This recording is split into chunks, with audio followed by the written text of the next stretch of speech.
ஆனால் இப்போ கரண்ட் கட்டு சென்னை ஃபுல்லாக பார்த்துருப்பீங்க, ஒரே போராட்டம் எல்லாத்தையும் பார்த்தோம். ஊழலில் மூழ்கிட்டு இருக்கிற துறை மின்சாரத்துறைங்க. 2 லட்சம் கோடி கடன் இருக்காது, மிகப்பெரிய ஊழல். இப்போ கூட கேஸ் எடுத்திருக்காங்க சிபிஐ, செந்தில் பாலாஜி. ஆமா, அவருடைய அந்த 397 ஏதோ நேரு KN கேஸுங்க. ஆபீசர்லாம் ஒரு 35 லட்சம் பர் ஹெட் ஒரு வேலைக்குன்னு ஃபிக்ஸ் பண்ணி வாங்கினாங்கல்ல. ரொம்ப மோசமாக எல்லாம் டிரான்ஸ்ஃபார்மராக இருக்கலாம், கேபிளாக இருக்கலாம், இப்படி போண்டி ஆக்கி வச்சுருக்காங்க. மிகப்பெரிய ஃப்ராடு நடந்திருக்கு. அற்பத்தனமாக இந்த ஆட்சியில் வந்துடுச்சு. அது எப்படிங்க இந்த ஆட்சியில் எல்லாம் வரும்?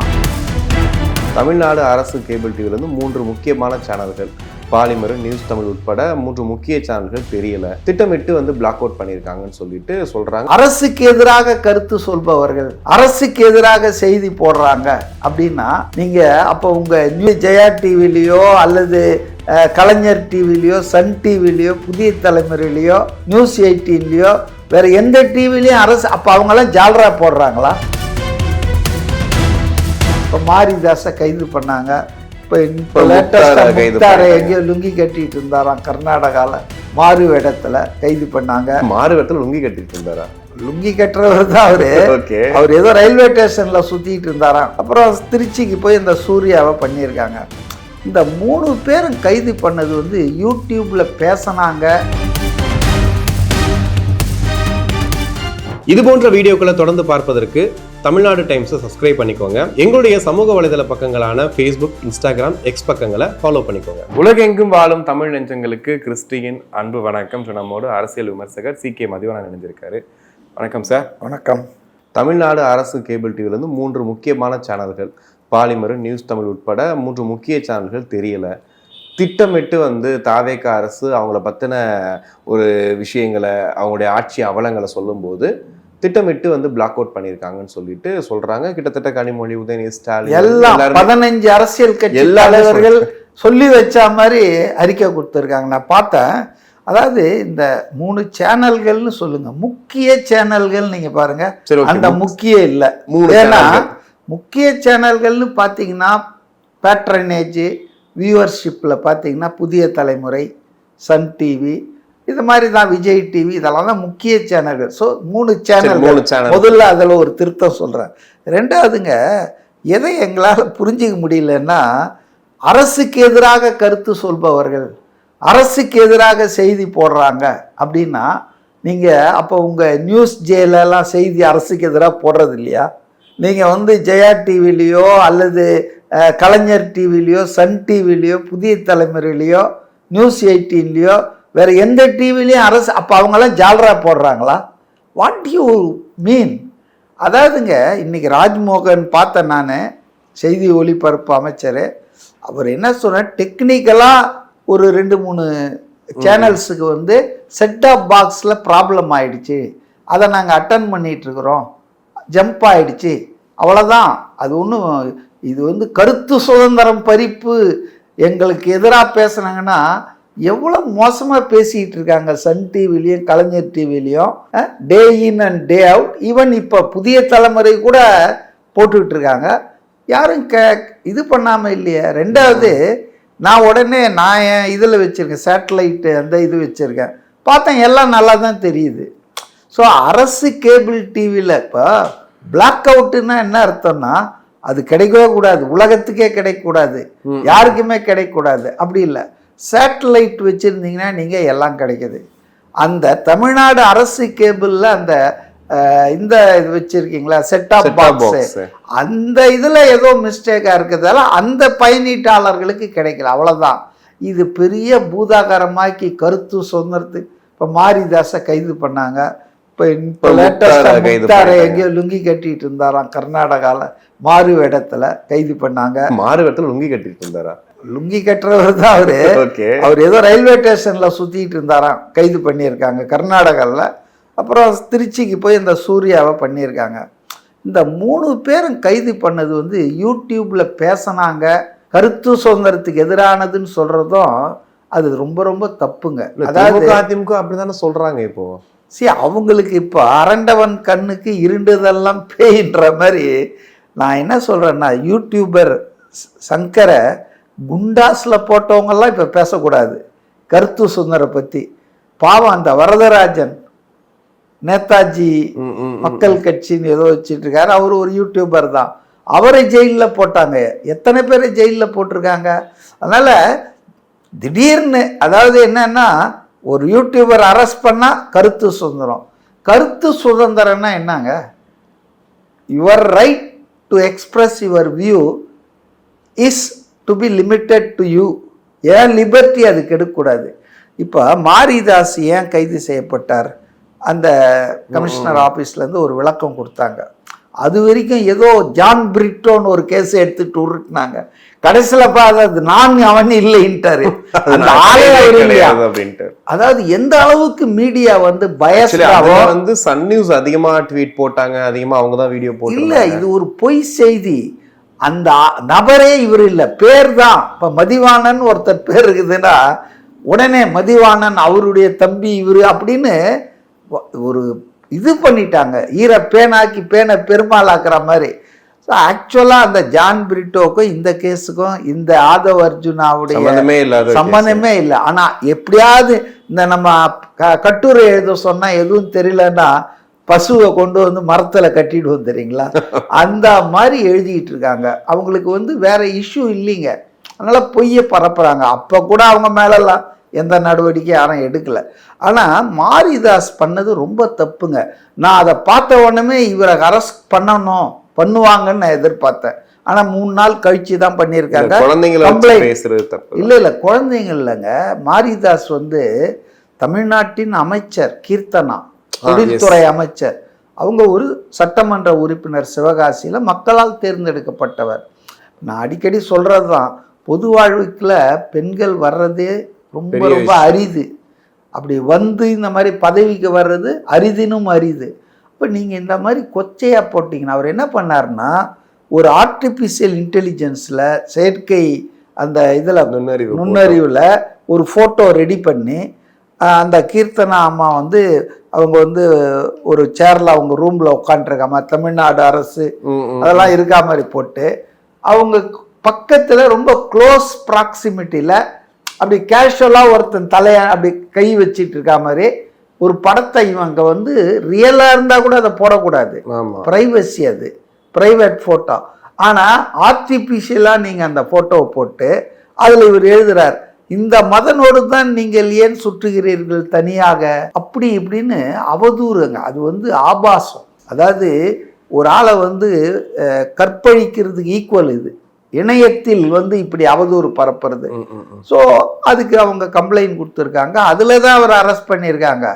அவர் ஆட்சிக்கு எதிராக பேசிக்கிட்டா இன்றைக்கும் எவ்வளோ பேர் திரு விஜய் அவர்களை எவ்வளோ மோசமாக பேசிகிட்டு இருக்காங்க. அவங்களெல்லாம் யாரையும் கைது பண்ணலையே. ஸோ டிமார்க்கேட் பண்ணும். தாவேக அரசு என்ன பண்ணுறாங்கன்னா பெண்களுக்கு எதிரான குற்றங்கள்ல இதை சேர்க்கிறாங்க, அவதூறு பண்றத. அதே போலதான் அந்த பாஜக நிர்வாகி ஒரு லேடி, முஸ்லீம் லேடி, அந்த கேஸ்ல தான் சூர்யாவையும் இவரையும் முக்தாரையும் அரெஸ்ட் பண்ணிக்கிறாங்க. ஏங்க அவங்களுக்கு 2 குழந்தை பிறந்திருக்கு, அதை அவங்க வந்து அண்ணாமலை கிட்ட கொண்டு போய் காட்டுறாங்க. இதெல்லாம் நீங்க எதுக்கு பேசணும்? What is public interest? அதுல என்ன இருக்கு? என்ன பாலிடிக்ஸ் இருக்கு? என்ன பேசுறாங்கன்னா 2 பிறவில 2வது குழந்தை அண்ணாமலை மாதிரி இருக்கு அப்படின்றாங்க. சரி, அவங்க கணவன் இருப்பான், அவங்க வாழ்க்கை என்ன, அவங்க ஒரு நிர்வாகியா பாஜகவில், அதனால அண்ணாமலை அப்போ பாஜகவில் தானே இருந்தார், அவர்கிட்ட போய் பேசியிருக்காங்க, காட்டியிருக்காங்க. இப்போ உங்களை பார்க்குற வர்றவங்களெல்லாம் இப்படி தான் நீங்கள் பேசுவீங்களா? இப்போ இந்த 2 கேஸுமே எப்படி இந்த தமிழ்நாடு அரசு கேபிளில் 3 டிவி கருத்து சுதந்திரமோ அதே மாதிரி தான் இந்த 2 அரெஸ்டையும் உடனே பாஜகலேருந்து குரல் கொடுக்குறாங்க. ஏன்னா மாரிதாஸ் வந்து பாஜக RSS பிள்ளை அவர். உடனே நயினார் நாகேந்திரன் பேசுகிறாரு, எடப்பாடி பேசுகிறாங்க, ஐயோ அப்படின்றாங்க. தமிழிசை சவுந்தரராஜன் ஒரு பெண்க, அவங்க ஆதரித்து பேசுகிறாங்க பாருங்க, இது தப்பு. சீமான் எந்த அளவுக்கு நல்லவர் ஆயிட்டார்னா, அவங்க பண்ண தப்பாக இருந்தால் கூட விசாரிங்க, வழக்கு நடத்துங்க. கொலை பண்ணா கூட விசாரிங்க, வழக்கு நடத்துங்க, கைது பண்ணாதீங்க. கைது பண்றது தப்பா? நான் என்ன கேட்கறேன்னா, இப்படி பேசினா என்ன பண்ணலாமா? அவங்கள கேஸ் போடுங்க, வழக்கு வாய்தா வாங்குவாங்க, ஜாலியாக இருப்பாங்க. இப்போ எஸ்வி சேகர் பெண் நிருபர்களை பற்றி பேசிட்டு ஜாலியாக சுற்றிட்டு இருந்தார் தெரியுமா? கைதே பண்ணலையே அவரை. எல்லா இடத்துக்கும் கல்யாணத்துக்கு வருவார், அவர் வந்து ரிசப்ஷனுக்கு வருவார், ஆனால் காவல்துறை கைது பண்ணாது. ஏன்னா அவருக்கு மேலே ஆளுங்கட்சி ஆதரவில் இருந்தது. ஸோ என்னை பொறுத்தவரையில் இந்த ஆட்சியில் வந்துங்க 30 நாள் இன்னைக்கு முடிஞ்சிருக்குது. 1 மாதத்தை நிறைவு செய்திருக்கிறது. நிறைவான ஒரு செயல்பாடாக பார்க்குறேன். ஆனால் இப்போ நம்பிக்கை தரக்கூடிய ஒரு செயல்பாடாக நான் பார்க்குறேன். ஆனால் இப்போ கரண்ட்டு கட்டு சென்னை ஃபுல்லாக பார்த்துருப்பீங்க, ஒரே போராட்டம் எல்லாத்தையும் பார்த்தோம். கரெக்டாக அந்த 2 மணிலேருந்து 4 மணி வரைக்கும் அந்த ஒரு 3 மணி நேரம் கரண்ட்டு கட் ஆகுது அப்படிங்கிறது தொடர்ந்து எல்லா பகுதிகளிலையுமே வந்து பிரச்சனையாக மாறிட்டு இருக்கு. இப்போ அமைச்சர் நிர்மல்குமார் என்ன சொல்கிறாருன்னா வந்துட்டு இந்த மாதிரி ஃபியூஸ் கயிறை பிரிட்டு போயிட்டாங்க, இன்னொரு பக்கம் வந்துட்டு டிரான்ஸ்ஃபார்மர் பற்றிட்டு எரியுது, இதெல்லாம் காரணமாக சொன்னாலுமே பொதுமக்கள் சில இடங்களில் ஒயரை கட் பண்ணுறாங்க. இல்லை அதாவதுங்க, உண்மை என்பது இவங்க பேசுகிற எல்லாத்துக்கும் நடுவில் ஒரு இடத்துல இருக்குங்க. ஓகே, அதாவது என்னன்னா, ஒரு எலக்ட்ரிசிட்டி மாதிரி ஒரு அத்தியாவசிய சேவை. இப்போ எலக்ட்ரிசிட்டி வந்து இன்றைக்கி எப்படி மொபைல் ஃபோன் இப்போ அத்தியாவசிய சேவை ஆயிடுச்சோ, அது மாதிரி மின்சாரம் ஒரு அத்தியாவசிய சேவை. அதுவும் கோடை காலத்தில் ரொம்ப அதிகமாக உங்களுக்கு வந்து ரொம்ப, அதுவும் இரவு நேரங்களில் இது ரொம்ப ரொம்ப எசென்சியல். ஆனால் ஒரு சேவை சிறப்பாக இருக்கணும், இந்த மாதிரி ஒரு அத்தியாவசிய சேவைனா 2 இருக்கணும் அடிப்படையில். ஒன்று மென், இன்னொன்று மெட்டீரியல். மென்றது வந்து பணியாளர்கள், மெட்டீரியல் வந்து உபகரணங்கள், கருவிகள். இப்போ மென்னுன்னு சொன்னால், நேற்று நான் ஒரு தொலைக்காட்சி விவாதத்துக்காக போயிருந்தேன். அதுக்காக நான் கொஞ்சம் தயார் பண்ணும்போது 1,40,000 பணியாளர்கள் இன்றைக்கி இருக்கணும். இன்றைக்கி இருக்கிற கனெக்ஷன்ஸுக்கு, இன்றைக்கி இருக்கிற டிரான்ஸ்ஃபார்மர் ஒயருக்கு எல்லாத்துக்கும் சேர்த்து. ஆனால் இருக்கிறது 70,000, வெறும் 70,000. அதாவது 50% கீழே ஒர்க் பண்ணிட்டு இருக்காங்க. அப்போ வேலை பளு எப்படி இருக்கும்? இப்போ நீங்கள் 100 பேர் செய்ய வேண்டிய வேலையை 60 பேர் மேனேஜ் பண்ணலாம், 70 பேர் மேனேஜ் பண்ணலாம். ஆனால் 50 பேர் மேனேஜ் பண்ணால் 2 பேர் வேலையை ஒரு ஆள் செய்ய முடியும். அதுவும் எலக்ட்ரிசிட்டி இது. ஸோ பணியாளர்கள் வந்து மிக குறைவாக இருக்க. ரைட்லி நிர்மல்குமார் முந்தா நாள் பார்த்தேன் நான். முதல் கட்டமாக 15,000 பேரை நிரந்தர ஊழியர்களாக நான் உடனே ரெக்ரூட் பண்ண போகிறேன்றார். அவர் செய்யணும்னு நான் நினைக்கிறேன். இப்போ இது எதை காட்டுதுன்னா, கடந்த 10-15 ஆண்டுகளில் கான்ட்ராக்டில் கொஞ்சம் அப்பப்போ ஓட்டிக்கிட்டு தற்காலிகமாக ஊழியர்களே நியமிக்கல. இப்போ ஊழியர் பற்றாக்குறை என்பது மிகப்பெரிய விஷயங்க. இப்போ நடக்கிற விஷயங்களுக்கெல்லாம் அது ஒரு பிரதான காரணம். ஓகே, ரைட்டுங்களா? அடுத்தது மெட்டீரியல்ஸ். மென் சொல்லிட்டேன். மெட்டீரியல்ஸ் என்னன்னா, டிரான்ஸ்ஃபார்மர்கள், கேபிள்கள், ஒயர்கள், இதெல்லாம் மாற்றிக்கினே இருக்கணும். 10 வருஷம் 15 வருஷமான டிரான்ஸ்ஃபார்மர்லாம் ஃபேஸ் அவுட் பண்ணிக்கிட்டே இருக்கணும். அப்போ இந்த வேலை ஆண்டு முழுவதும் நடந்துக்கிட்டே இருக்கணும். எனக்கு தெரிஞ்சு, எனக்கு கிடைச்ச தகவல் படி ஒரு 3-4 வருஷமாக எந்த வேலையும் நடக்கலை. டிரான்ஸ்ஃபார்மர்கள் மாற்றப்படலை, ஒயர்கள் வந்து மாற்றப்படலை. அப்போது அது பஸ்ட்டு தானே ஆகும், ஓவர்லோடு. இப்போ நம்ம என்ன சொல்கிறோன்னா, இப்போ எலக்ட்ரிசிட்டி போர்டு இன்ஜினியர் ஒருத்தர் பேசிகிட்டு இருந்தேன், நான் பார்த்தேன். இப்போ நம்ம வந்து இவ்வளோ அமௌண்ட்டுக்கு தான் எங்களுக்கு கனெக்ஷன் வேணும்னு 3 PS வாங்குகிறோம், வாங்கிட்டு விட்டுருவோம். ஆனால் 2 பெட்ரூமுக்கு 2 AC வாங்கிட்டு வந்து போடுவோம். அதை நம்ம சொல்ல போகிறதில்ல, யாராவது சொல்கிறோமா? அப்போ அதனுடைய அவுட்புட்டு, அதாவது எலக்ட்ரிசிட்டி இழுக்கிறது அதிகமாகுதா, லோடு? ஆமாம். அப்போ இது வந்து இந்த மாதிரி எல்லா இடத்துலையும் லோடு அதிகமாகுதுங்க. ராதாகிருஷ்ணன் IAS அந்த மின்சார வாரிய தலைவர் சொன்னது ரொம்ப கரெக்டுங்க. அதாவது மின்சார தட்டுப்பாடு இல்லை, மின்சாரம் வந்து போதுமான அளவுக்கு இருக்குது. மின்சாரம் தட்டுப்பாடாக இருந்தால் தான் வெட்டுவாங்க, ரேஷன் பண்ணுவாங்க. இந்த மாதிரி இந்த ஊரில் இது இன்னைக்கு, அடுத்த ஊரில் அதுக்கு பேர் வருஷம் மெயின்டெனன்ஸ்ன்ட்டு ஒரு நாள் பூரா கட் பண்ணி விட்டுருவாங்க, அஃபிஷியல் ஆக்கிடுவாங்க, அன்அஃபிஷியலாக இருக்கிறார்.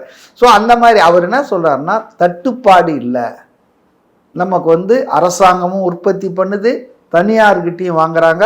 ஸோ மோர் தென் அவர் ரெக்குவயர்மெண்ட்டு இன்னைக்கு எலக்ட்ரிசிட்டி இருக்குது. இன்னொன்று அவர் சொன்னது என்ன எனக்கு ஆச்சரியமாச்சுன்னா, we are a surplus state, எலக்ட்ரிசிட்டியில் உபரி வச்சிருக்கிறோம் நம்ம, அதனால் அதை சென்ட்ரல் பூலுக்கு நம்ம வித்துக்கிட்டு இருக்கிறோம், அதெல்லாம் பணம் வருதுன்றாரு. ஸோ தேர் இஸ் நோ வெளியில விற்கிற அளவுக்கு இங்கே மின்சாரம் சென்ட்ரல் பூலுக்கு. அது போச்சுன்னா அது வேற மாநிலங்களுக்கெல்லாம் அவங்க வித்துருவாங்க. ஸோ நமக்கு வந்து இல்லை என்பது இல்லை. அப்போ எங்க ப்ராப்ளம் எங்கன்னா அந்த லாஸ்ட் மைல் இருக்கு இல்லையா, உங்களுக்கு தேவையான அளவுக்கு ஊழியர்கள் இல்லை, தேவையான அளவுக்கு பராமரிப்பு அந்த மெயின்டெனன்ஸும் இல்லை, ஆனால் எலக்ட்ரிசிட்டி அபண்டன்ஸாக இருக்குது உங்கள் கையில்.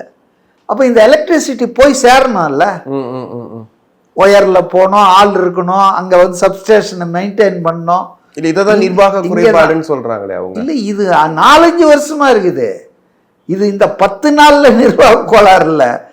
இப்போ அவங்க ஏதாவது பண்ணா கூடங்க ரிசல்ட் உங்களுக்கு தெரியறதுக்கு 6 மாதம் ஆகும். ஓகே, இது ஒன்றும் சுவிட்சை போட்டால் லைட் எரியிற மாதிரி இல்லை. டிரான்ஸ்ஃபார்மர்களை மாற்றணும், கேபிள்களை உயர் அழுத்தம் உள்ள கேபிளை போடணும், ஒயர் அருந்துகிறது ரொம்ப எரோடாக இருந்ததுன்னா கரோடாக இருந்ததுன்னா அதெல்லாம் மாற்றணும். இது ஒரு டெக்னிக்கலான விஷயங்க. அற்பத்தனமாக இந்த ஆட்சியில் வந்துடுச்சு. அது எப்படிங்க இந்த ஆட்சியில் எல்லாம் வரும்? கடந்த ஆட்சி 10 வருஷம் அதிமுக ஆட்சி நடந்திருக்கு. 11லேருந்து 21, 21லேருந்து 5 வருஷம் திமுக ஆட்சி. இந்த 15 வருஷத்தில் இதெல்லாம் ஒழுங்காக மெயின்டைன் பண்ணியிருந்தா, இப்போ உதாரணத்துக்கு மே மாதம் 4ஆம் தேதி நிர்வாகம் சரியில்லாதால இதெல்லாம் ஆகலை. கடந்த பல ஆண்டுகளாக இப்போ நான் ஒன்று சொல்கிறேன்னே, ஊழலில் வந்து மூழ்கிட்டு இருக்கிற துறை மின்சாரத்துறைங்க. 2 லட்சம் கோடி கடன் இருக்காது. எவ்வளோ வருமானம் வருது, ஆனால் சரியாக அதை மெயின்டைன் பண்ணல. மிகப்பெரிய ஊழல். இப்போ கூட கேஸ் எடுத்திருக்காங்க சிபிஐ. செந்தில் பாலாஜி அவருடைய அந்த 397 ஏதோ டிரான்ஸ்ஃபார்மரை கொள்முதல் பண்றதுல பெரும் ஊழல் பண்ணி ரித்தீஷ் பேர் வந்து அது உதயநிதி வரைக்கும் வரதாகவும் சொல்றாங்க. அது வந்து நேரு கேஎன் நேரு கேஸுங்க. அந்த முனிசிபல் அட்மினிஸ்ட்ரேஷன்ல ஒரு 2200 வேகன்சியில் அசிஸ்டன்ட் இன்ஜினியர், டவுன் பிளானிங் ஆஃபீஸர்லாம் ஒரு 35 லட்சம் பர் ஹெட் ஒரு வேலைக்குன்னு ஃபிக்ஸ் பண்ணி வாங்கினாங்கல்ல, அதில் தான் இந்த எஃப்ஐஆர் போட்டதில் அதெல்லாம் வருதுங்க. நான் சொல்கிறது வந்து எலக்ட்ரிசிட்டியில் எவ்வளவு அநியாயம் திமுக ஆட்சியில் நடந்திருக்குதுன்னா, அதாவது பர்ச்சேஸ் பண்ணுறாங்க இல்லையா, நம்ம ப்ரைவேட்டு ஜென்ரேட் பண்ணுறாங்க இல்லையா எலக்ட்ரிசிட்டி, அவங்கக்கிட்ட பர்ச்சேஸ் பண்ணுறாங்க. 50% தான் கவர்மெண்ட் ப்ரொடியூஸ் பண்ணுதுங்க, 50% ப்ரைவேட் கிட்ட பர்ச்சேஸ் பண்ணுறாங்க. அதில் 5 ரூபாய்க்கு வாங்க வேண்டிய மின்சாரத்தை 15 ரூபாய்க்கு வாங்குறாங்க. அதாவது 10 ரூபாய் இவங்களுக்கு போகுது, கமிஷனாக போகுது.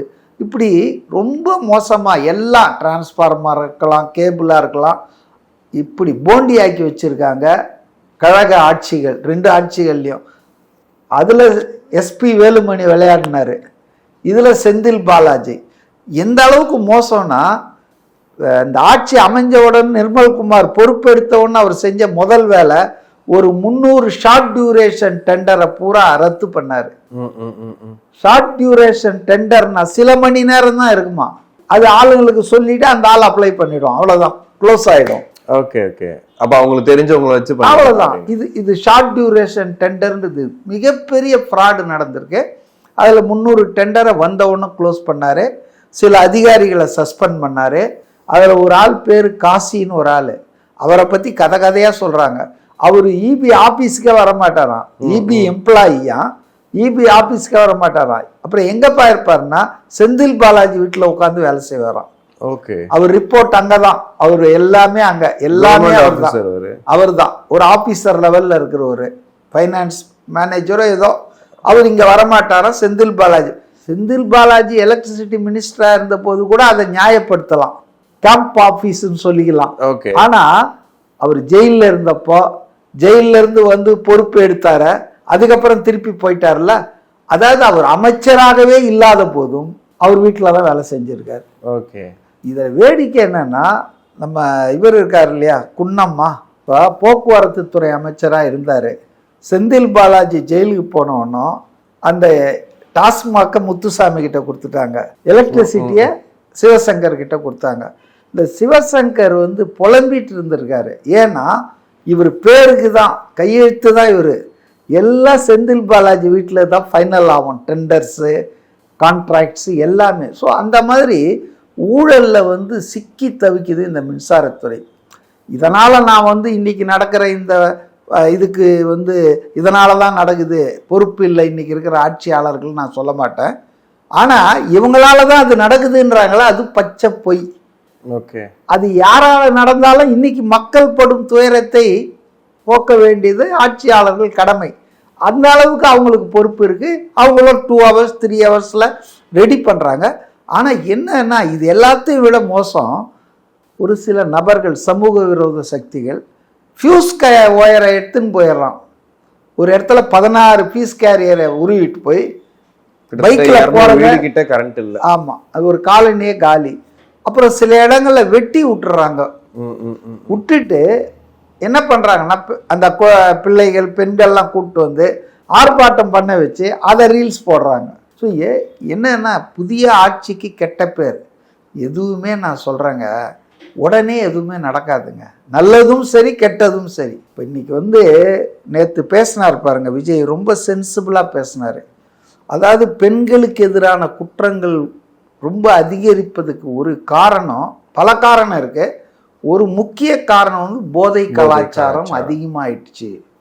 அதை தான் ஒழிச்சு கட்டணும். போதை இல்லா தமிழகத்தை உருவாக்கணும். அவங்க ஃபஸ்ட்டு கேபினெட் மீட்டிங் கூட போன வாரத்தில் ட்வின் கோல்ஸ் போட்டிருக்காரு அவர். ஒன்று போதை இல்லா தமிழகம், இன்னொன்று ஊழல் இல்லா நிர்வாகம். இதை நோக்கி தான் போகிறாங்க அவங்க. அதனால தான் சொன்ன 30 நாள் வந்து எனக்கு நம்பிக்கை அளிக்கிறது. Promising 1 month. இன்னும் அவங்க நல்லது பண்ணுறாங்களா கெட்டது பண்ணுறாங்களான்னு ஆய்வு பண்ணுறதுக்கு 6 மாதம் தேவை. 1 மாதத்துலாம் ஒரு ஆட்சியையும் வந்து நம்ம ஜட்ஜி பண்ண முடியாது. ஆனால் எந்த எதிர்மறையும் இல்லை. சொல்லப்போனால் லஞ்ச ஊழல்கள் தடுக்கப்பட்டிருக்கு. தாவேகா கட்சிக்காரன் நிர்வாகியாக இருந்தாலும் தப்பு பண்ணால் அரெஸ்ட் ஆகிறான், பதவியிலிருந்து தூக்கி எறியப்படுறாங்க. இதெல்லாம் கடந்த ஆட்சிகளில் நம்ம பார்க்கல. ஆளுங்கட்சிக்காரனா போலீஸே அவன்கிட்ட போகாது, அவனை எந்த அளவுக்கு காப்பாற்றணுமோ அவளை காப்பாற்றுவாங்க. ஸோ என்னை பொறுத்தவரையில் எந்த அளவுக்கு இந்த அரசுக்கு இந்த மின்வெட்டு பிரச்சனையில் பொறுப்பு இருக்குன்னா, ஃபால்ட்டு வந்த உடனே அதை போய் உடனே சரி பண்ணணும். ஓகே, அந்த பொறுப்பு இருக்குது.